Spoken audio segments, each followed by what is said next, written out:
नाशिकमध्ये घुसखोर मुक्त महाराष्ट्र संकल्प सभा संपन्न। घुसखोर मुक्त महाराष्ट्र संकल्प सभा मंगळवारी कालिदास कला मंदिर येथे संपन्न झाली। धर्मयोद्धा सुरेश चव्हाणके यांनी जनता एनआरसी मोहिमेच्या मुख्य बाबींवर प्रकाशझोत टाकत स्पष्ट केले की देशात सुमारे 10 कोटी घुसखोर आहेत। यातील 80 लाख ते 1 कोटी घुसखोर एकट्या महाराष्ट्रात आहेत। कार्यक्रमाच्या निमित्ताने चव्हाणके यांनी जनता एनआरसी अंतर्गत या घुसखोरांची ओळख पटवणे आणि त्यांना हाकलून देण्याची गरज व्यक्त केली। सुरेश चव्हाणके यांनी पत्रकारितेच्या क्षेत्रात महाराष्ट्राचा हिंदवी स्वराज्याचा भगवा झेंडा बुलंद केला आहे। ही गोष्ट एका चमत्कारापेक्षा कमी नाही। आज आपल्या या महाराष्ट्राच्या सुपुत्राला साथ देण्याची वेळ आली आहे।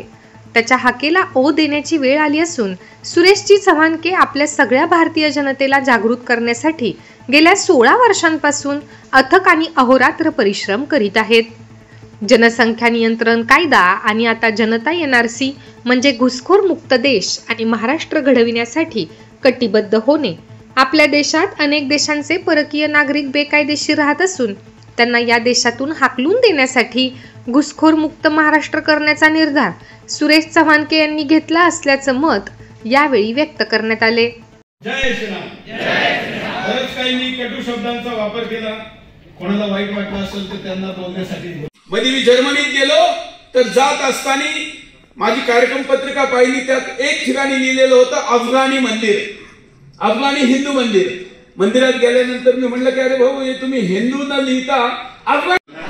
आम्हाला धर्मकारण आणि राष्ट्रकारण करायचं आहे आणि म्हणून बच्चावकी जरी भाजपचे अध्यक्ष असले तरी ते जागृत हिंदू नात्याने या ठिकाणी उपस्थित।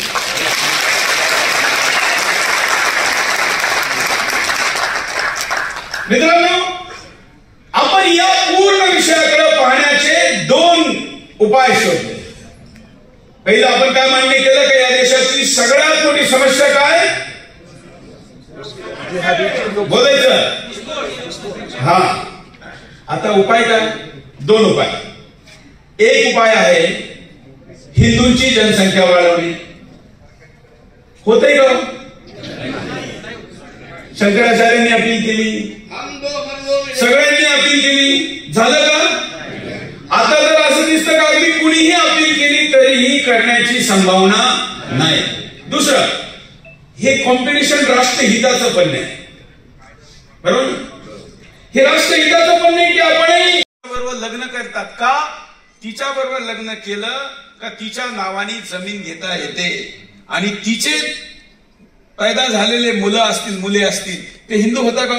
भले ती बिचारी आमची आदिवासी, आमची बहीण। हे सरकारांचा त्यावेळी पिरियड होता आणि त्या काळामध्ये त्यांनी म्हणलं का त्या ठिकाणी चालू असलेली अशांती ही आमची समस्या नाहीये, ही समस्या कोणाची म्हणजे ती अफगाणिस्तानची आहे, लॉ अँड ऑर्डरची समस्या आहे। आणि म्हणून भारत सरकारने मदत केली नाही।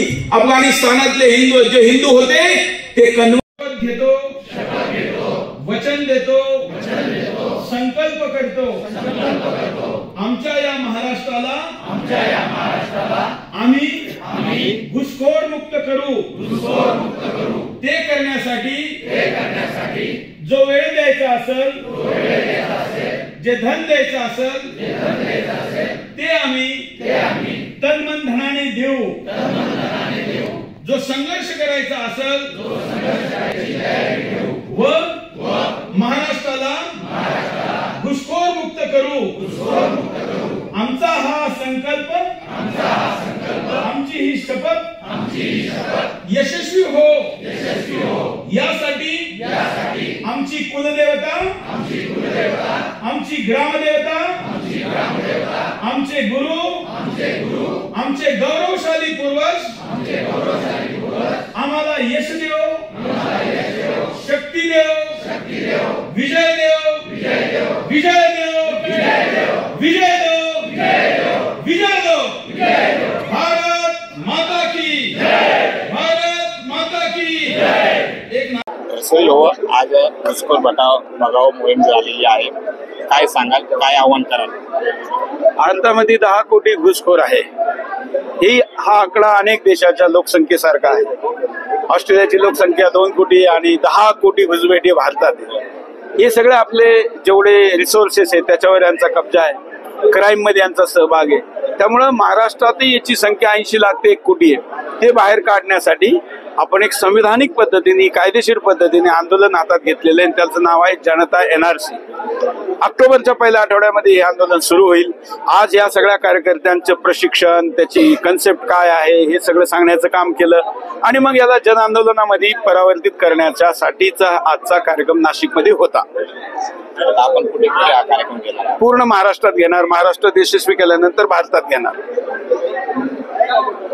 काय आता तुम्ही नाशिकमध्ये पहा ना, नाशिकमध्ये मागच्या 14 वर्षात मुसलमान 10 पट वाढले। ते फक्त मुसलमाननी वाढले, कारण 10 पट तर मुसलमानही पण नाही वाढू शकत 14 वर्षात। मग कोण वाढले? तर घुसखोर वाढले। म्हणून आम्ही मुसलमानांना असं म्हणतो का याच्यातून तुमची बदनामी हो राहिली, तुमचेही म्हणजे त्याला आपण काय म्हणतो मॉरल व्हॅल्यूचा हा हे काम आहे, तर तुम्ही एकत्र येऊन आमचा साथ द्या आणि घुसखोर बाहेर काढा सगळे। त्यामुळे सगळ्यांना घेऊन आंदोलन करायचं। देशात आणि राज्यात हिंदुत्ववादी सरकार आहे, सरकारला काय आव्हान? सरकार करीत नाही म्हणून तर आम्ही आंदोलन करू राहिलो। हे आंदोलन आहे, त्यामुळे सरकारने हे करावं। भाजपानी, एकनाथ शिंदेच्या पार्टीनी, अजित पवारच्या पार्टीनी, मी तर सगळ्या बाकी पार्ट्यांना म्हणतो का त्यांनी आता याची सर्व पक्षीय मिटिंग घेऊन आमची साथ द्यावी। ज्यांना असं वाटतं का नाही आता निवडणूक आहे, मग तुम्ही तुमच्या घोषणापत्रात त्याला जागा द्यावी, सगळ्यांनी द्यावी। आणि सरकार तर ज्याचं कोणाचं सरकार आता आहे, भविष्यात यांचं राहील, ज्यांचं राहील, त्याचं हे कर्तव्य पण आहे ना। हे संविधानिक provision NRC, national register for citizen, म्हणजे भारतीय नागरिकांची सूची, ती तिच्यामध्ये मिलावट नसावी। हे जसं दुधात मिलावट नसावी, प्रसादात नसावी, इतकं गरजेचं आहे, तितकंच जनसंख्येत नसावी, तेही गरजेचं आहे। वृत्तसंकलन विभाग, लक्ष न्यूज, नाशिक।